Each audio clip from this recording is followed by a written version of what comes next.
and on to the next email from Lego Potato. Hey guys, long-time listener, first-time emailer, decided to write in after I heard you guys discuss how bad the itemization has been at the World Championship.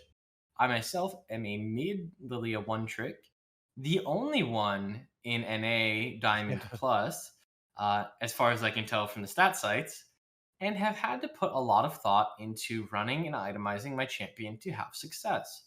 During my experimentation, I've concluded that Ludens is nearly always, if not always, superior to Leandries on Lilia.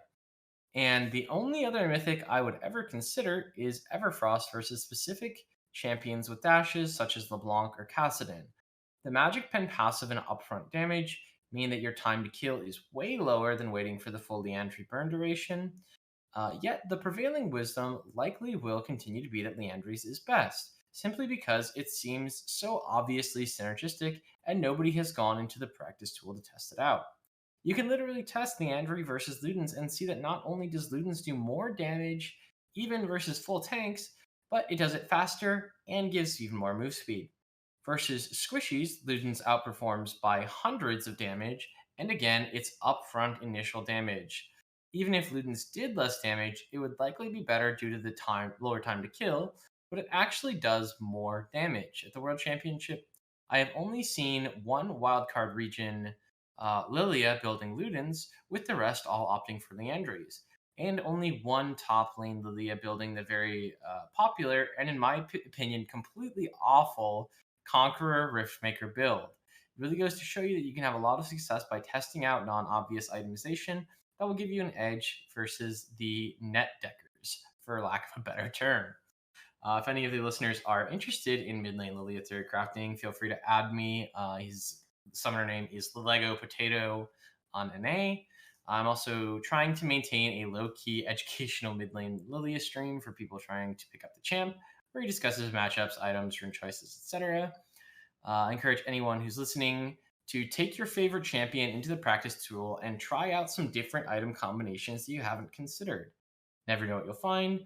Just an FYI, when testing items versus dummies in the practice tool, be aware that giving dummies HP counts as bonus HP for items that care about bonus health. For example, Leandries. If you're trying to simulate an AD carry at level 18 by giving a dummy 1900 health, Leandries will be doing way too much damage because the AD carry will have 1900 base health, but the dummy will have 1000 base and 900 bonus. So just be careful when you're testing those kinds of items. He says, I'll never apologize for the length of an email. Cheers, Lego Potato. I think you made one really good point in this. Like, I mean, not that the rest of it's shit. Yeah, no. I think like the one really standout thing for me is the idea of like when you play something that's uncommon, you learn things about your character that maybe are not the common knowledge, and especially like when he's saying like what the net deckers are using, like if a character is picked a lot, right, there's going to be so much data, and at a certain point it reinforces itself because the people who are playing the character look up what the best build is, and they play that and they get better at the character, and they learn how to use that build. And so even if that item maybe isn't necessarily the best damage for that character or just their best item, it's because everyone who looks it up uses that, and the good players like continue using it because it's worked for them. Like those things reinforce themselves. Whereas if you're on a character where it's like, well, nobody knows what you're supposed to build or play, you'll just try everything, and like if you run the numbers yourself, you might be surprised. Yeah, for sure. Also, I do think it's one of those things that, like, I mean, it sounds like you have run the numbers for yourself, but it is one of those things that even as a one trick, you can do things that are wrong as well. You know what I mean? Not to say that you are wrong in the scenario, but there is situations where, like, maybe on like Tahm Kench, I don't remember the exact scenario, but I remember when I played Tahm Kench like 4 years ago, I would always do X build, and then a fucking gold player told me, no, do this build. And I was like, no, you're just wrong. And then I did it, and he was just right because it's just better. I don't remember exactly what it was, but it's one of those things where just because you're high or you're low or whatever, you're like the only person who does something doesn't mean that you're always right. But it does sound like you've put in like the thought process to at least justify your reasoning on stuff, which is good. So Yeah, I would also go out and just say that strictly running the numbers isn't always going to give you the complete answer. I think the biggest example of this is a conversation Nick and I had, I think almost a full year ago at this point, about Swain, where like his base damages and ratios are actually very high. And, there's a world in which if you hit your combo, you just like 100 to 0 anything. But like that's just not how the character works and plays. And like accounting for where the opponent is, if you can actually hit like how many of your 5 bolts, what range you have to be, like all of those things aren't going to be part of that calculation. And that's why a lot of times you'll see particular choices where you're like, oh, X item would have given you more damage. Why didn't you pick that? And it's like, well, I chose the Zhonya's Hourglass so that I wouldn't be dead. That's why I chose that, even though it does less damage. Or I mean, currently, like the build with Misfortune, right? Like in theory, crit Misfortune has higher DPS capabilities post 3 items once you get Infinity Edge. But Lethality Misfortune is just infinitely easier to pilot, right? Yeah. You're playing a low range, no mobility AD carry. So therefore, being able to kite with crit is much harder on that character than it is on another character, meaning just throwing out your abilities is just much more like practical in a game. Whereas like we saw the opposite with Lucian a couple of years ago. It was Theorycraft that Lethality Lucian was the most optimal way to play Lucian like 2 seasons ago.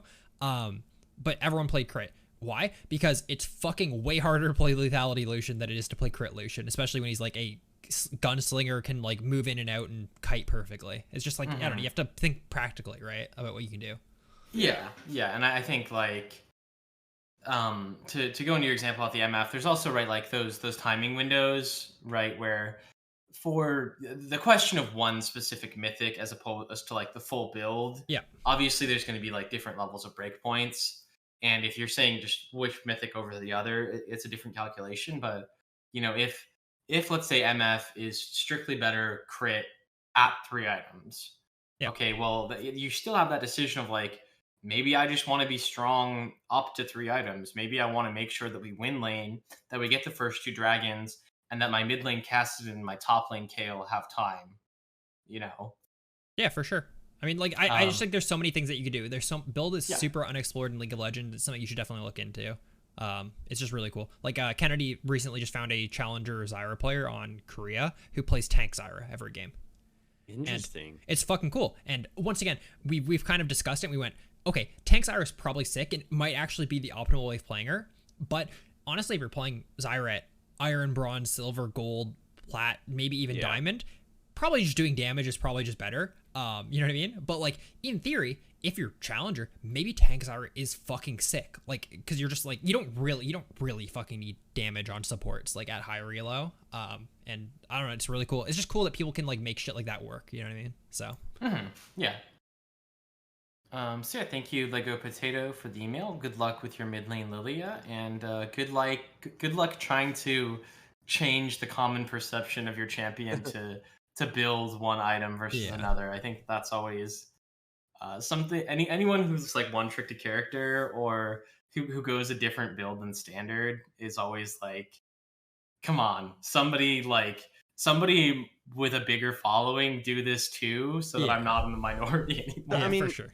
So are you considering Luden's, like, just real quick, hitting like on a single target? Because I think one of the biggest draws to Liandry's is that Lilia can easily apply it to 5 characters. You know, and I would be hard pressed to find that Luden's out DPS's Liandry's then.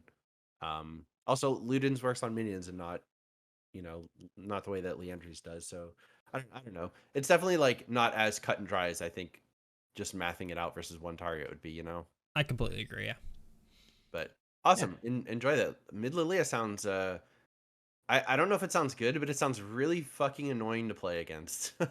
Yeah. I'm just imagining just like I would just throw every whatever her sorrel seed, is that it? Yeah, Yeah. It just keeps going, just Down like in the bot lane. constantly throw it bottom or top and just hope. Yeah. I was That's gonna all say you like gotta do. it does just seem like worse than playing her top, right? Like almost certainly, unless you're getting the fucking cross map swirl seeds, I guess. But Well, I think it seems good in mid lane because you can like you just have prio for everything.